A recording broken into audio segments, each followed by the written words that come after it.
Chapter 137, Learning Sage Mode. Renjiro returned to the beach.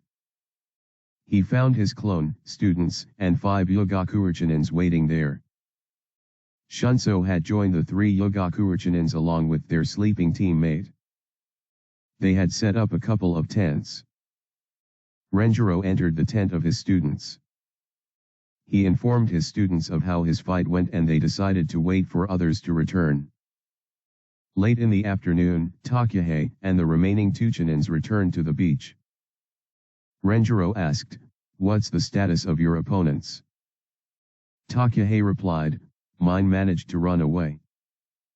The Chunins replied, "Our opponent ran away as well. We tried searching, but couldn't find anyone." Renjiro nodded and said, "From 13 Chunins and 3 Jounins, only 2 Jounins and 1 Chunin are left. And we suffered no casualties. The mission can be considered a success. The ones who escaped will not dare to return here again. And once the news spreads, other rogue ninjas also won't dare to create chaos in the land of hot water." Takahei asked, "Which other Jounin managed to escape?" Renjiro answered, "I killed Mitsuzuka. Fumimaro managed to injure my clone and escaped." Takahei breathed a sigh of relief. He said, "Good. As long as Mitsuzuka is dead, this mission can be considered a success." Renjiro nodded and handed him a scroll. He said, "His body is inside it." Takahei accepted the scroll. Renjiro looked at Fujin and said, "Give him the body of the ninja you killed as well." Fujin nodded and handed the scroll to Takahei. Takahei chatted more about the mission. He talked with his subordinates as well to understand everything that took place. With the mission over, Team Renjiro returned to Konoha. Renjiro said, "I'll report the mission's success to Lord Hokage. You guys can leave." Everyone nodded and left. Fujin was considering what his future actions should be while heading home. As he was walking in his thoughts, he saw something in the corner of his eye. He turned his head to the right to see a man with long white hair peeking in through a hole. He looked up to see what the man was peeking into. Fujin's eyes twitched as he read the sign. It read Konoha Hot Springs. The man was peeking into the women's section of the bath. Fujin's eyes glowed as he observed the man. His chakra was humongous. He sighed as he thought, "Pervy Sage. What an appropriate name. A shame that he won't get that name for a few more years. Still, I wonder what he's doing here. Did he come back to report something to Hiruzen? Or did Hiruzen call him back due to the threat of the coup? His presence could make the Uchihas more cautious." Jiraiya sensed someone looking at him and turned around. He saw an 11-year-old boy staring at him with glowing eyes. He thought, "What does this kid want?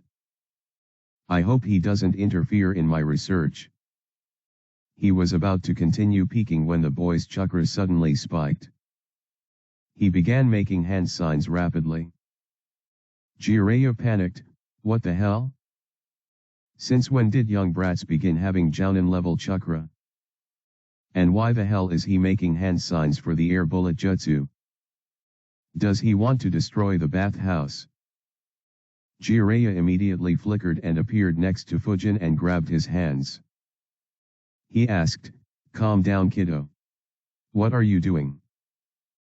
Fujin looked into his eyes and said, "Grandpa said that all perverts must be caught, castrated, and tied to a pole to be whipped publicly to death." Jiraiya's eyes twitched. He asked, "Which crazy old man is your grandpa?" Fujin replied, "Lord Third. Now let my hands go and accept your punishment." Jiraiya's eyes twitched once again. He complained in his mind, "How many young kids is that old man going to fool into calling him grandpa? And since when did he become so righteous? No, this doesn't sound like him at all." He is as perverted as me. Jiraiya let his hands go and said, that old man is my sensei. So stop building your chakra up. Fujin looked back with deadpan eyes and said, his students are the legendary Sunnins, not legendary perverts. Jiraiya laughed, legendary perverts? Ha ha ha ha.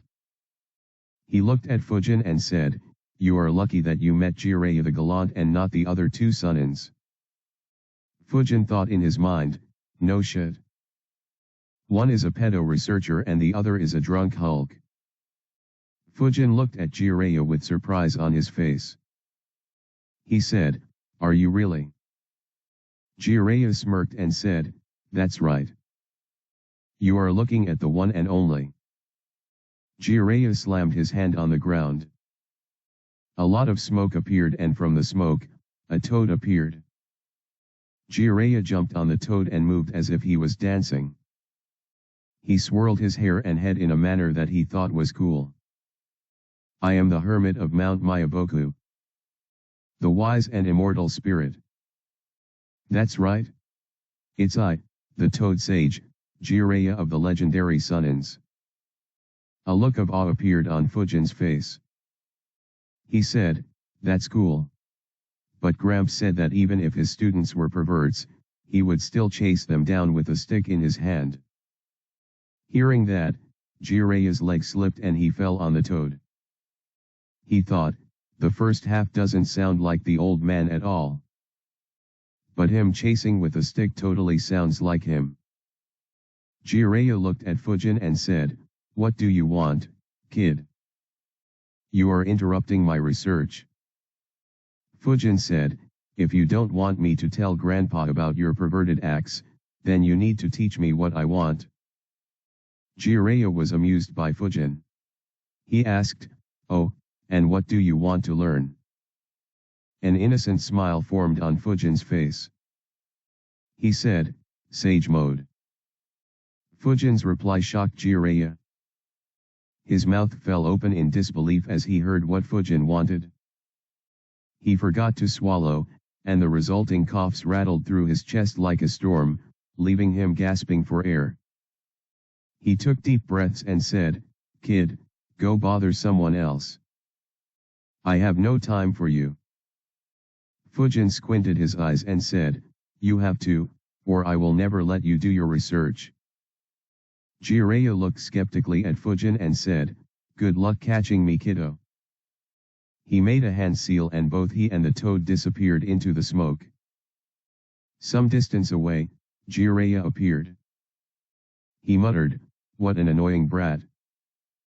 At that instant, he saw a gorgeous lady walking next to him. His eyes immediately landed on her and a lecherous smile appeared on his face.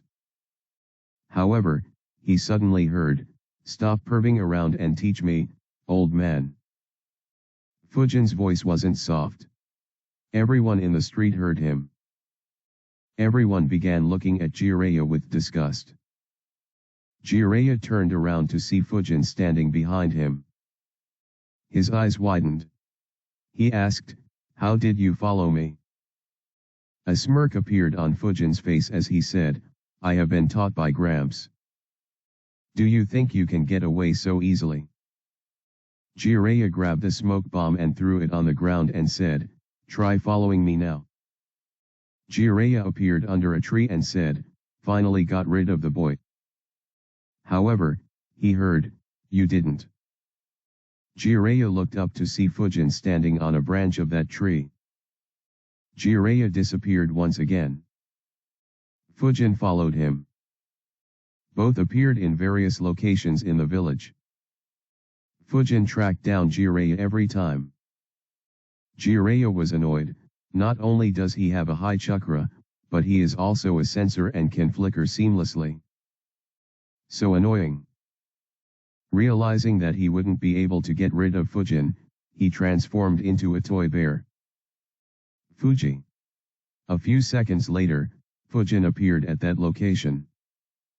He looked at the toy bear and frowned. He muttered softly, that old pervert ran away. Shit, Grandpa will be disappointed with me. Jiraiya laughed in his mind as he saw anger and disappointment appear on Fujin's face. However, soon he was terrified. Chakra gathered on Fujin's fist as he punched at the bear with full power. Jiraiya immediately undid the transformation and moved out of the way. The punch hit the ground and left a massive hole in it. Cracks spread in the ground around it. Jiraiya's eyes widened as he saw how dangerous the punch was. What the fuck? Did Tsunade teach him? Fujin looked at Jiraiya and completely ignored the damage he had caused. He said with an innocent smile, "Oh, you are still here. I thought I lost you." Jiraiya complained in his mind, "Shit, this brat is worse than Orochimaru and Tsunade combined." He asked, "Why do you want to learn Sage Mode?" Fujin said, "Well, I asked Grandpa to teach me Sage Mode. But he said that only you know it. So he taught me Wind Vacuum technique instead. So I want to learn Sage Mode from you." Jiraiya watched with a deadpan expression. "You didn't answer my question." "Wait, those sentences aren't even in sync with each other." Jiraiya sighed and said, "I can't teach you Sage Mode either. I was taught by the toads and they won't teach anyone else." Fujin expected such a reply. He quickly said, "That's fine. You can tell me how to learn Sage Mode and monitor me. I'll learn it on my own." A frown formed on Jiraiya's face. He said, "Sage Mode is very risky to learn." However, Fujin was adamant and kept asking him. Finally, Jiraiya gave up and agreed. Both flickered to the training ground. Fujin sat in a meditative position. Jiraiya said, "Try to feel natural energy around you. And absorb it and mix it with your own chakra. Once you manage to do it, I'll tell you the ratios." Fujin nodded and began sensing. However, without any help, he had no success. Jiraiya saw Fujin try unsuccessfully and smirked. "Suzuki Fujin. Sensei told me information about him. Orphan, hard-working, extremely talented with the sword and wind release and has very high chakra for his age. Unfortunately, it looks like he has allowed himself to be very arrogant.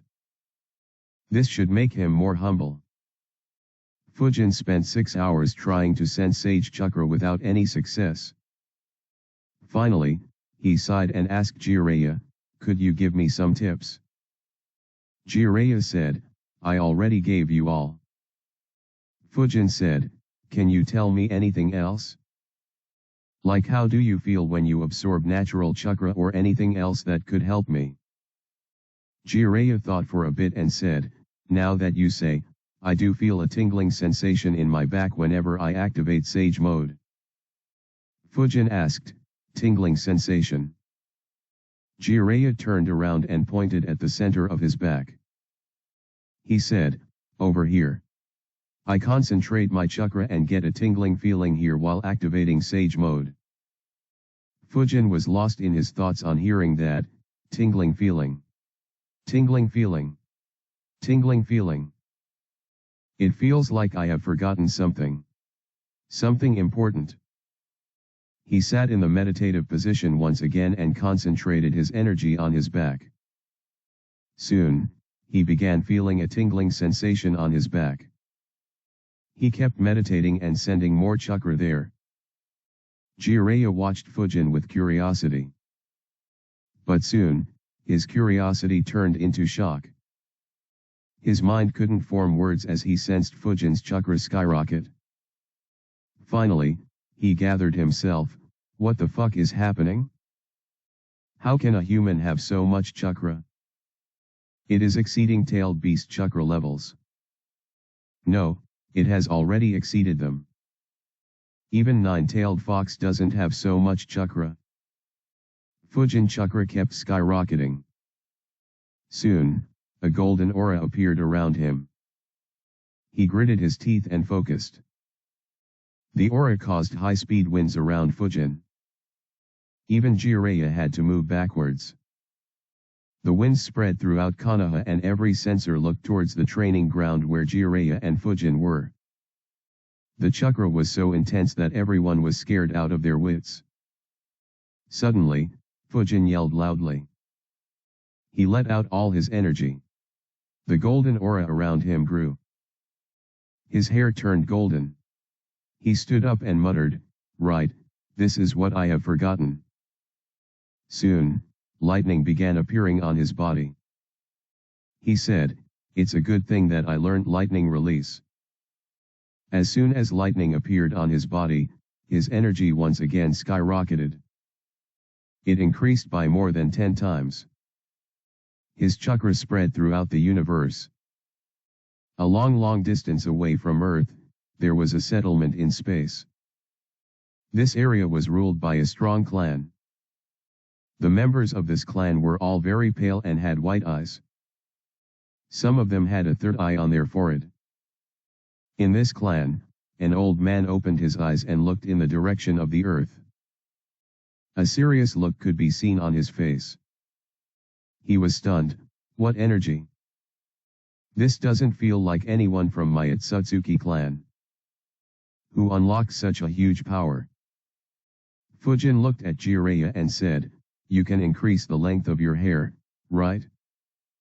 Can you show me how it's done?" Jiraiya was scared shitless by Fujin's aura.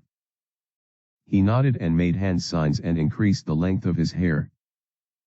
Fujin watched carefully and replicated his jutsu without making any hand signs. His hair began growing. They grew up to his waist. And his eyebrows disappeared. He said, "This is the power I want." His chakra grew many folds once again. He looked up in space and could sense every being in the huge space in the territory controlled by Otsutsuki. The leader of the Otsutsuki clan, who was wondering who could have such power, suddenly shivered as he felt Fujin sensing his location. A grin formed on Fujin's face as he said, "I will be the god of this world. No one can stop me." He began laughing like a maniac. Zay ha ha ha ha ha ha ha. Chapter 138, Concluding the Mission. Renjiro returned to the beach. He found his clone, students, and 5 Yogakurechinins waiting there. Shunso had joined the 3 Yogakurechinins along with their sleeping teammate. They had set up a couple of tents. Renjiro entered the tent of his students. Fujin had sensed Renjiro when he arrived close to the beach. All 3 students greeted him. Mako asked, "What's the status of the mission, sensei?" Renjiro's clone dispelled itself to transmit all the memories back to his main body. Renjiro answered, "Their leader Mitsuzuka is dead. The other Jounin that my clone chased managed to escape." The trio were surprised. This was the first time they heard someone escaping from Renjiro. Renjiro looked at their expression and shrugged his hands and said, "It was a clone. It's difficult to stop a Jounin with just a clone." The trio looked away awkwardly. Their expectations from Renjiro were too high. Fujin asked, "What about the ones who didn't return, sensei?" "We searched for them a lot, but didn't find them." Renjiro answered, "There are 2 possibilities. The first possibility is that they are dead, with their bodies at the bottom of the seafloor or taken away by the enemies. Or the second possibility of them failing their mission and trying to search for the enemy fruitlessly." The trio nodded. They had reached the same conclusion. Renjiro continued, "Let's wait here till the evening. If they are alive, they will return when their chakra drops low." The trio nodded. The tent became silent. They didn't have anything to do but wait. After some time, Fujin said, "I am bored of eating ration bars. You guys wanna hunt fish?" Hoka and Miko immediately agreed. Hoka said, "Definitely." Miko said, "Let's go." All three flickered out of the tent, leaving Renjiro alone. Renjiro sighed and muttered, "Oh well. This mission is pretty much over. No harm in having some fun." Before diving into the water, Miko announced, "The one who catches the biggest fish is the winner. The time limit is 10 minutes. She dived into the sea without waiting for the response of her teammates. Hoka and Fujin chuckled and dived into the water as well. Miko activated her Sharingan to watch properly underwater. Hoka activated his Byakugan. He had the advantage in this competition. Fujin spread his chakra field to pick up on signs of fish. They dispersed in different directions. The Yogakure ninjas noticed them diving into the sea in a hurry. Shunso wondered, did they find an enemy? He immediately alerted others and they prepared themselves for a fight. The trio searched under the sea. Hoka was the first one to find prey. He saw a big whale shark. He ran towards it quickly. The whale shark noticed something coming towards it and sensed the danger. It immediately charged towards Hoka to tackle and bite him. However, Hoka moved out of the way and hit it with the gentle fist style. A single hit killed the shark. Fujin was the next one to find his target. He found a giant crab. He thought, damn, do crabs in this world become so freaking huge? On second thoughts, there are gigantic toads. So this shouldn't be strange, I guess. The crab noticed Fujin and attacked him with its giant claws. Fujin dodged and gathered chakra on his fist. He punched between its eyes. The punch caused cracks to appear on its shell. Its brain was smashed due to the punch. It died. Fujin lifted the crab and began making his way back. Miko saw quite a few giant fishes. But she wasn't satisfied. When the time began to run out, her eyes laid upon an 8-meter-long bluefin tuna. She immediately went towards it and killed it. She carried it back. Hoka was the first one to return to the coast. Behind him, he dragged a 12-meter-long whale shark. The Yogakure ninjas watched with wide eyes. One of them cursed, "Those brats went fishing. We don't know where our teammates are and they are enjoying themselves." Shunso calmed him, "Calm down. They have done more than enough for the mission. No point in getting angry with them." The guy snorted and stayed quiet. Soon, Fujin returned. He walked on the surface of the sea with his right arm stretched up. He was carrying the giant crab on his right hand. He walked next to Hoka's shark and dropped his crab there. Hoka quickly observed and smirked. He claimed, "My shark is 12 meters long. Your crab is only 10 meters in height. I won." Fujin's eyes twitched. He countered, "Look at their sizes. Your shark is only 2 meters wide. My crab is 8 meters wide. So mine is much bigger than yours." Hoka was about to argue when Miko returned. She was carrying an 8-meter-long blue tuna fish. She saw Fujin's crab and Hoka's whale shark and her face became upset. Hoka chuckled, "Well, we know who the loser is." Fujin nodded. Miko's tuna was the shortest and the thinnest among the three. Miko snorted in displeasure. Hoka asked, "Miko, judge whether Fujin's crab or my shark is bigger." Miko was upset at losing. She turned her head away and snorted, "I don't care which fish is bigger. Why are you arguing like little kids?" Fujin and Hoka gave her deadpan looks. Hearing the commotion, Renjiro left the tent. Hoka looked at him and said, "Sensei, you be the judge. Is my shark or Fujin's crab bigger?" Renjiro's eyes twitched. He thought, why are they being so childish? He looked at Miko, who was looking away from them and had the smallest fish, and realized, looks like it was her idea. Hoka pressed Renjiro, come on sensei. Tell me that my fish is bigger. Renjiro replied, stop being childish and cook the fish you caught. Hoka sighed due to not getting any answer. Fujin chuckled at his antics. The trio decided what fish to eat. After some discussion, they decided to eat the crab, as none of them had eaten a giant crab before. The shark and the tuna were stored in special storage scrolls that helped keep food fresh. Preparing and cooking the crab took quite some time. All four ate it till their stomachs were full. They invited the Yogakure ninjas, but they politely refused the invitation. Late in the afternoon, Takahei and the remaining two Chunins returned to the beach. Renjiro asked, what's the status of your opponents? Takahei replied, mine managed to run away. The Chunins replied, our opponent ran away as well. We tried searching, but couldn't find anyone. Renjiro nodded and said, from 13 Chunins and 3 Jounins, only 2 Jounins and 1 Chunin are left.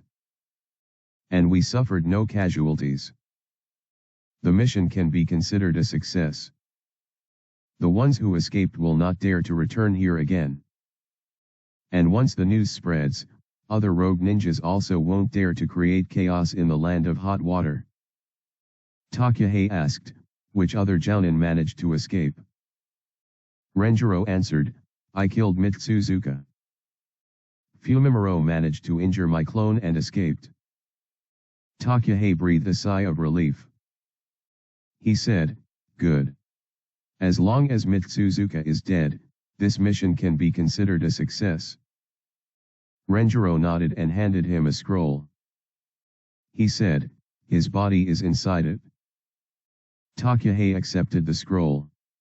Renjiro looked at Fujin and said, give him the body of the ninja you killed as well. Fujin nodded and handed the scroll to Takahei. Takahei chatted more about the mission. He talked with his subordinates as well to understand everything that took place.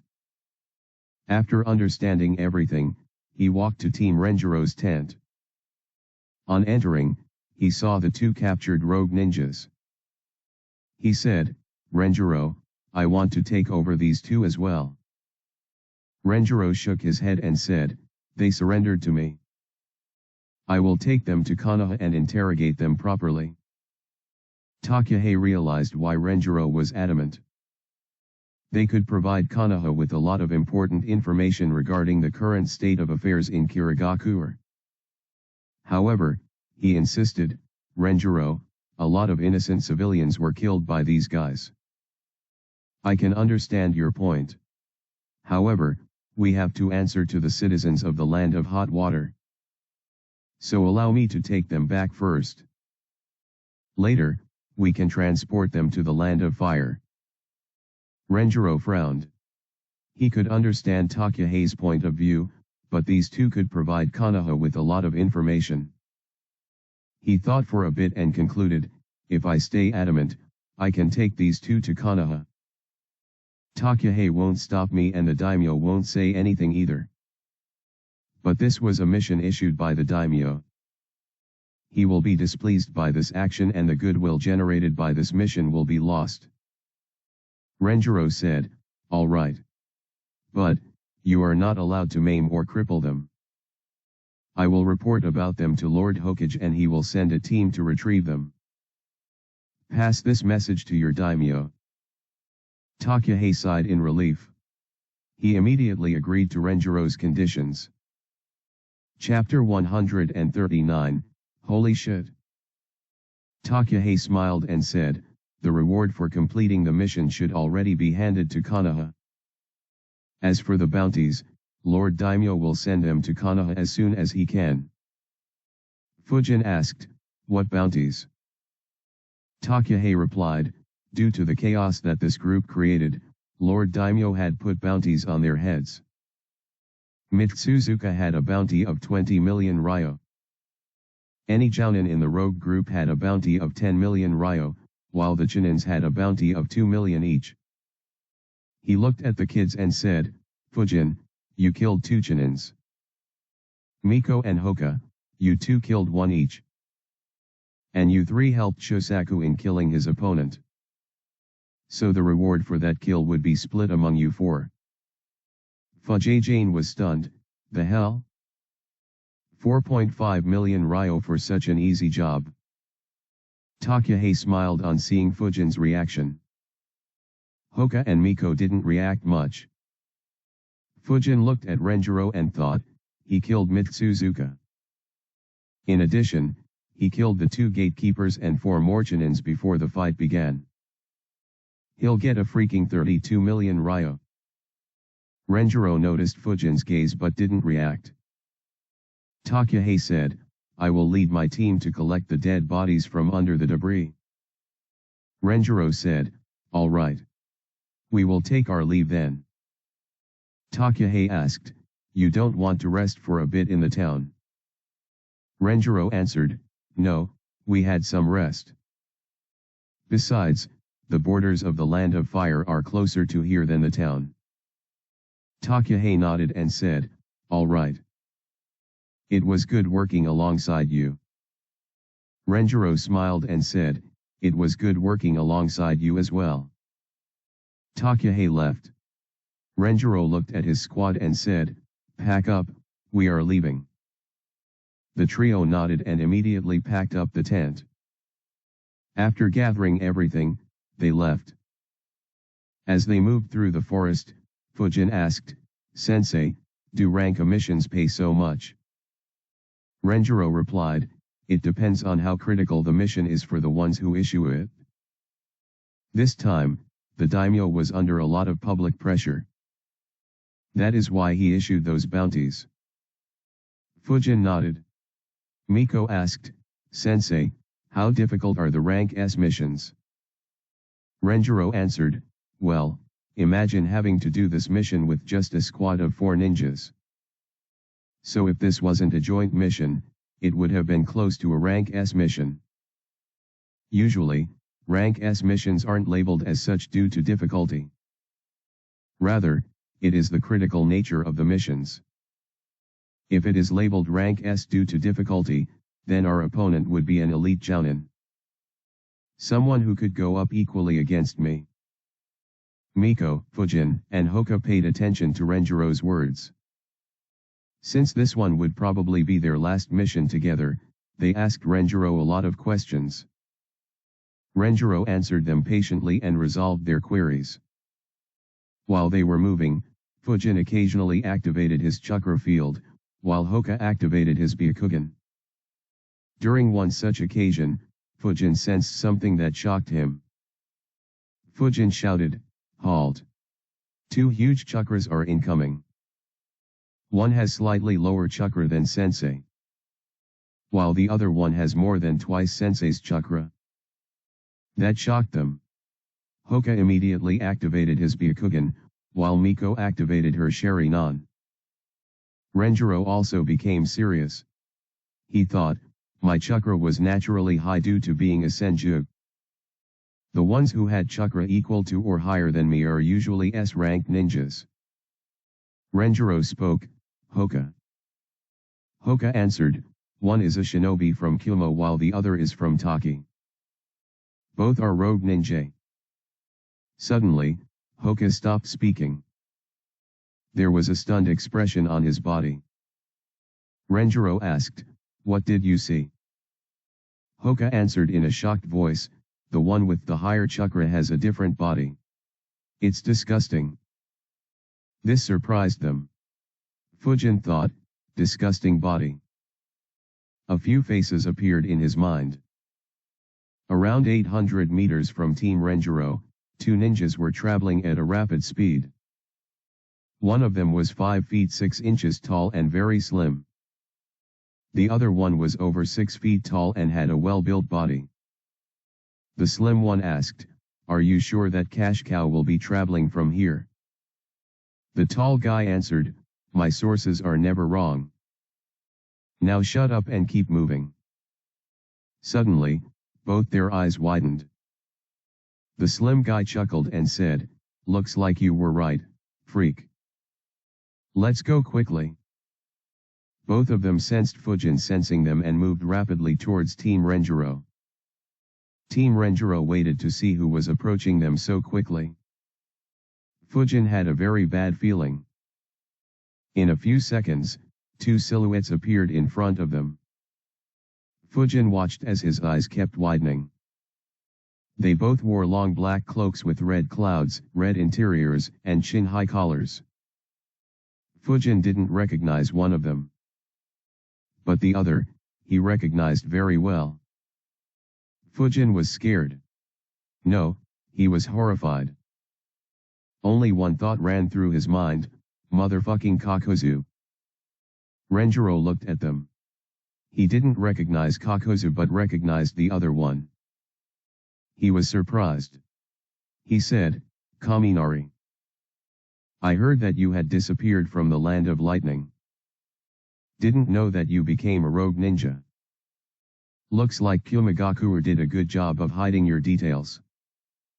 A scowl formed on Kaminari's face. He didn't like anyone recalling his days when he was in Kumigakure. Though Renjiro spoke casually, he was on full alert to start a fight. Fujin looked at Miko and made eye contact. Miko noticed his gaze and understood what he wanted. Meanwhile, Hoka kept observing Kakuzu's body. He was very surprised at seeing the 5 hearts inside Kakuzu's body.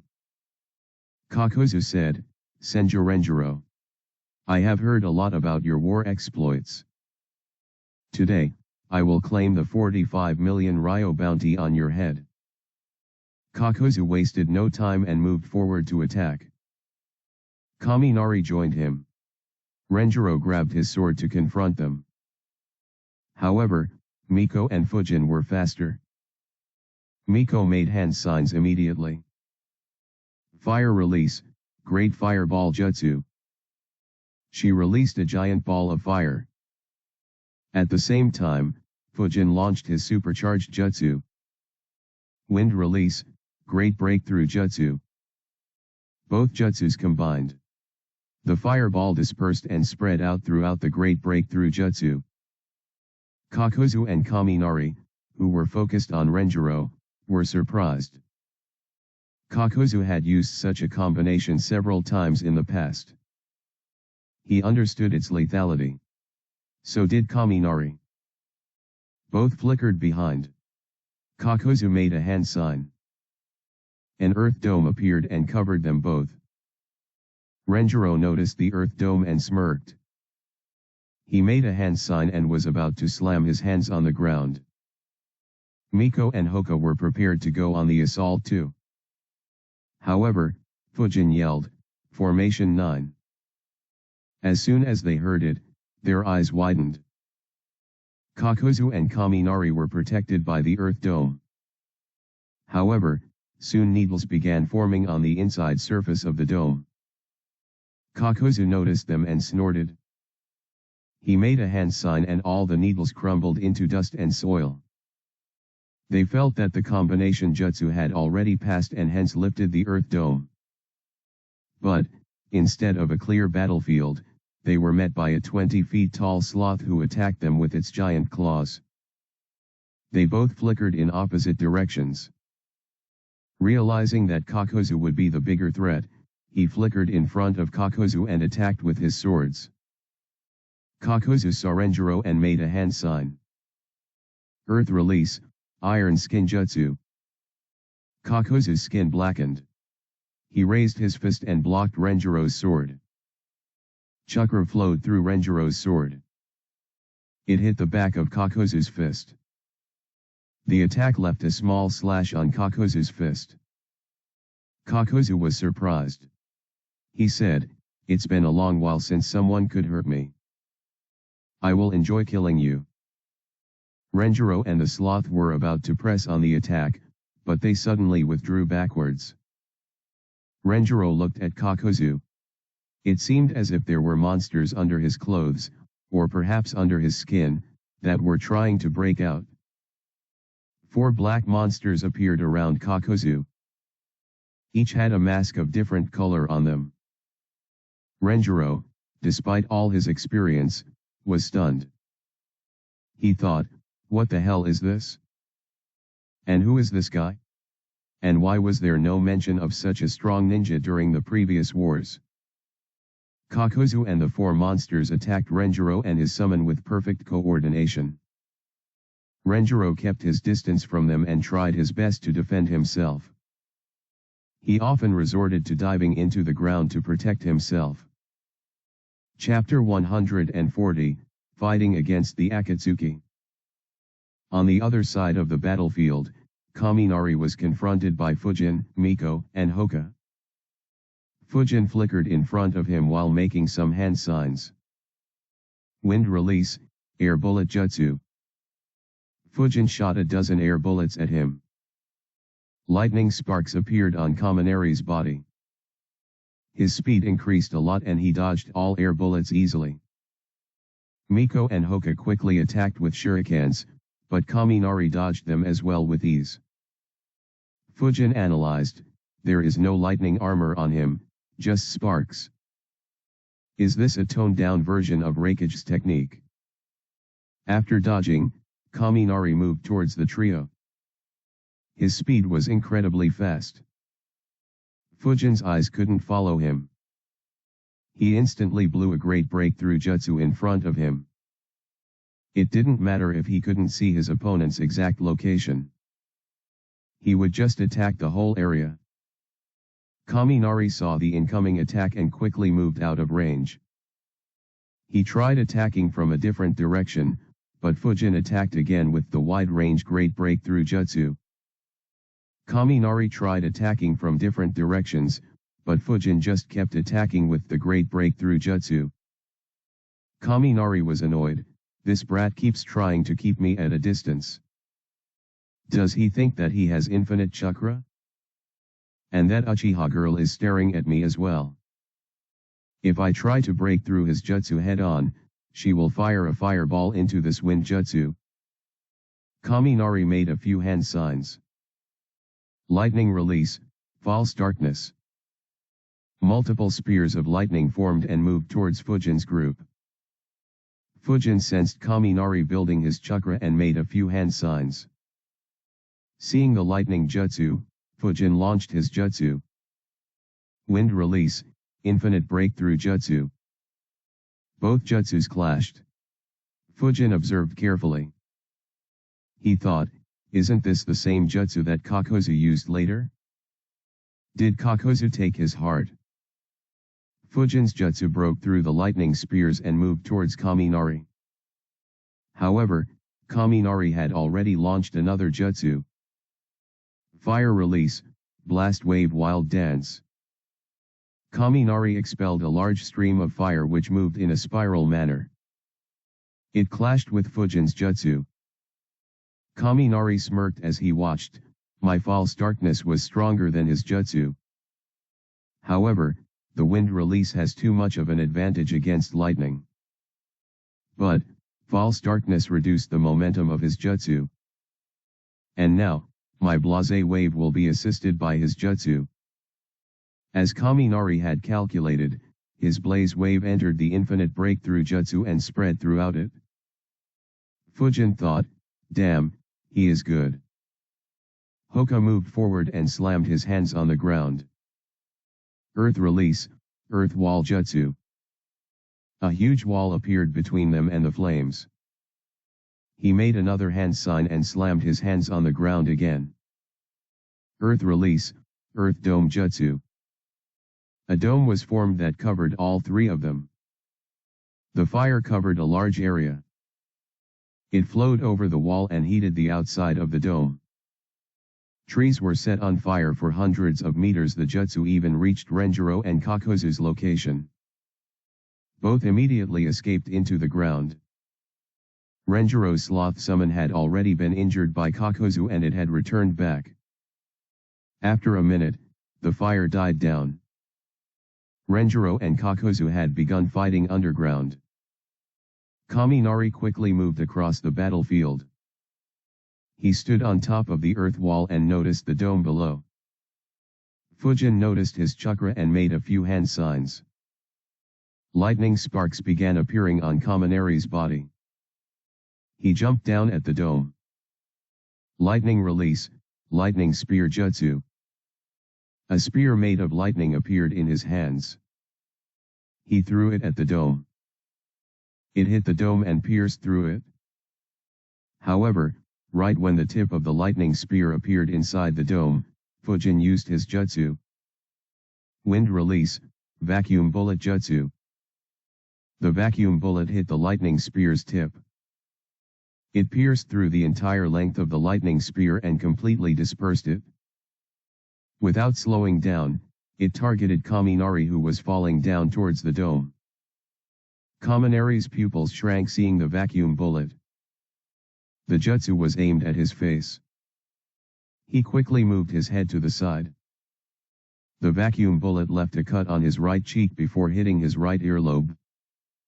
Kaminari shrieked in pain as his right earlobe was pierced and the bottom half of his right ear was blown away. Fujin heard his shriek and followed it up with another vacuum bullet. The vacuum bullet pierced through the earth dome and targeted Kaminari. But Kaminari managed to dodge properly this time. Kaminari thought, fucking hell. Why the fuck does someone so young know the wind vacuum technique? He was mad in rage. Not giving him any time, Hoka placed his hands on the earth dome. The outer surface of the dome transformed into spikes and they immediately launched at Kaminari. Understanding that he was at a disadvantage, he retreated 100 meters backwards. With the dome gone, Fujin, Miko and Hoka looked at Kaminari. His face was ugly and full of rage. Kaminari was very angry. He thought, how many bastards does Konoha raise? That wind brat is already one of the top wind users I have seen. And that Hyuga scum can use earth release as well as any Jounin level ninja from IWA. And they don't even look like they're in their teens. Kaminari made a hand sign. Lightning release, lightning clone jutsu. 2 lightning clones appeared around him. They immediately went on assault. All moved around at a rapid speed. Fujin once again attacked them head-on with a great breakthrough jutsu. However, all 3 moved out of the way. Kaminari attacked the trio from the back, while his clones attacked from left and right. They were so fast that they attacked when Fujin was still releasing the jutsu. Both Hoka and Miko made hand signs and slammed their hands on the ground with perfect coordination. Earth release, topsy-turvy jutsu. The ground in front of the Kaminari and his clones immediately became uneven. Some parts of the ground went up a few inches, while some other parts went down a few inches. The aim of this jutsu was to make the attackers lose their footing and fall down. Kaminari and his clones noticed them and immediately slowed down. The slowdown was enough for Fujin to turn around and launch another great breakthrough jutsu at Kaminari. Hoka and Miko also made hand signs. Water release, water gun jutsu. Fire release, flame bullet jutsu. They both launched jutsus on the clones. Kaminari and his clones had to retreat once again. While Kaminari was retreating, the trio were attacked from the other side. Kakuzu's fire mask had been useless against Renjiro. So he sent it to help out Kaminari. It released a huge flame at the trio. Hoka made a hand sign and released water gun jutsu to intercept it. While Miko slammed her hands on the ground and raised an earth wall to protect them. They managed to defend perfectly. Kaminari didn't attack. He had some doubts. He thought, why is their teamwork so good? Even veteran teams might struggle to have such efficient coordination. They have left the attack to that wind user while the other 2 are perfectly complementing him. Kaminari kept feeling that something was off.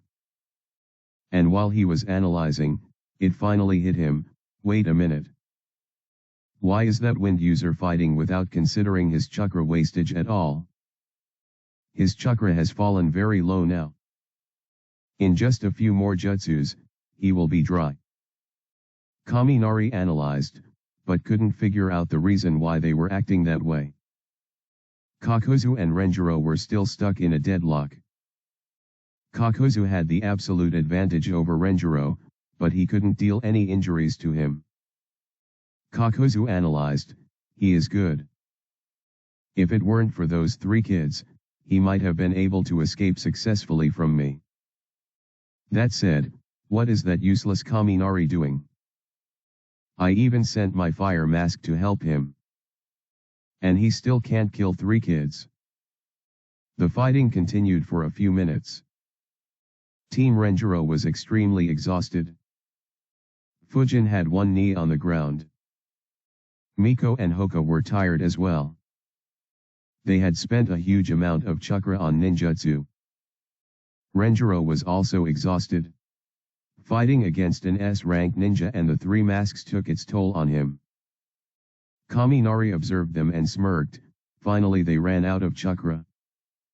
Now let me see why they fought so recklessly.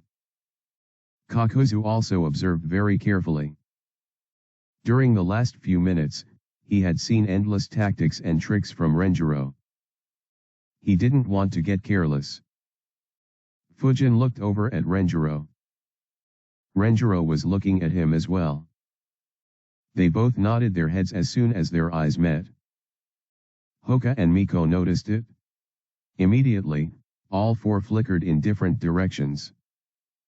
Kakuzu and Kaminari immediately followed Renjiro and Fujin respectively, while Kaminari's clones followed Hoka and Miko. If there was one thing that Team Renjiro prided upon, it was their skill with the body flicker jutsu. Even in an exhausted state, they all managed to flicker multiple times. Unfortunately, their opponents were very strong. All of them were chased down successfully. A/N, what will happen to Team Renjiro? What will happen to Fujin? Will they manage to escape or be caught? If caught, will Fujin be killed? Or will he have other paths? Find out in the Chapter 141, Death of a Powerhouse. Team Renjiro ran in different directions at a fast speed. However, they were all very exhausted. Kakuzu could match Renjiro's speed, while Kaminari and his clones were faster than Fujin and his teammates. After flickering 8 times, Fujin's chakra finally hit a low. He hid behind a tree and took deep breaths. Using the last bits of his chakra, he made a few hand signs. Kaminari arrived almost immediately after Fujin. He saw the tracks left behind by Fujin and saw where he was hiding. He went around a tree and appeared in front of Fujin. An evil smile appeared on his face. He said, "You brat destroyed half of my right ear. I will make you pay 1,000 times." He expected Fujin to be afraid. However, there was no hint of fear on Fujin's face. He was surprised. Fujin spoke with determination, "Ever since I became a ninja, I have always been determined to give my life for the village. Death doesn't scare me." Kaminari was stunned. But soon, he broke into a huge laughter, "Ha ha ha ha ha ha." He looked at Fujin with a cruel look in his eyes and said, "Brat, let me educate you. Death is kind. I will show you how miserable life is. By the time I am done with you, you will be begging for death." Ha ha ha. Immediately a scared look appeared on Fujin's face. Kaminari's evil smirk grew bigger as he extended his arm to grab Fujin's neck. At the same time, Hoka and Miko were also caught by Kaminari's clones. They seemed too exhausted to fight back. Kaminari's clones approached them. Soon after them, Renjiro was also chased down by Kakuzu. Kakuzu's lightning mask appeared behind Renjiro and pushed him to the ground and pinned him down. Kakuzu appeared and said, "Your mastery of water element is very good. I will take your heart and replace my water mask with your heart." Renjiro's eyes widened as he processed this information. Threads appeared from the lightning mask and drilled into Renjiro's chest. However, Renjiro smirked. Kakuzu immediately had a bad feeling. Boom! Renjiro exploded under the lightning mask. Kakuzu moved away quickly, but his lightning mask wasn't able to. It took the full brunt of the explosion. The mask cracked. Kakuzu was stunned. He lost one of his hearts. He watched where Renjiro exploded and thought, "Shadow clone explosion jutsu." But when did he make a shadow clone? Was it when he was escaping? No, I was keeping an eye. He didn't have any chance to make a shadow clone. So when did he do it? Kaminari's lightning clones approached Hoka and Miko. As soon as they reached within range, both Hoka and Miko exploded. The clones couldn't react fast enough and were caught in the explosion. Both were dispelled. Though lightning clones didn't transmit information, the main body could sense when the clones were dispelled. The clones were dispelled when Kaminari's hand was extending towards Fujin. Kaminari realized that both his clones got dispelled and became distracted for a fraction of a second. Fujin noticed it and he exploded as well. Kaminari noticed and immediately moved backwards. However, his right forearm felt the explosion. Its skin was burnt. His face became ugly. He thought in rage, when the heck did he create a shadow clone? He didn't have any chakra left to be able to create shadow clones.